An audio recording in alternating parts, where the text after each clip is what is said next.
দর্শক, ইরান এবং ইসরায়েল আমেরিকার যুদ্ধ, যুক্তরাষ্ট্রের যুদ্ধকে কেন্দ্র করে তেল নিয়ে হাহাকার শুরু হয়ে গেছে বাংলাদেশে। আসলে বাংলাদেশে কিন্তু তেলের কোনো ঘাটতি নেই, তারপরেও বাংলাদেশের বিজিবি সীমান্তরক্ষী বাহিনীরা দেখুন কিভাবে তেল পাচার রোধে অঙ্গীকারবদ্ধ হয়ে কাজ করছে। সীমান্ত এলাকায় বিভিন্ন বন্দর দিয়ে যে সমস্ত ভারতীয় পণ্যবাহী গাড়ি আমাদের বাংলাদেশে ঢোকার সময় তাদের তেলের ট্যাঙ্কি তাদের জরিপ করে কিন্তু বাংলাদেশে ঢোকাচ্ছে, এবং যখন বেরিয়ে যাচ্ছে তখনও কিন্তু তাদের ট্যাঙ্কি মাপা হচ্ছে। তাদেরকে কিন্তু এপাশ থেকে কোনো তেল নেওয়া সুযোগ দেওয়া হচ্ছে না। শুধু এখানেই না, গাড়ির বিভিন্ন অংশে কোনোভাবেই যেন তারা কোনোভাবে তেল না নিতে পারে, জ্বালানি তেল।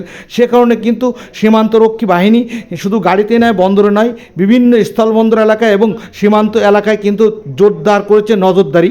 আর এভাবেই যদি জোরদার নজরদারি থাকে তাহলে কিন্তু বাংলাদেশ থেকে এক বিন্দু পরিমাণ তেল কিন্তু ভারতে পাচার হওয়ার সুযোগ নেই। ভিডিওটি ভালো লাগলে শেয়ার করে দিবেন।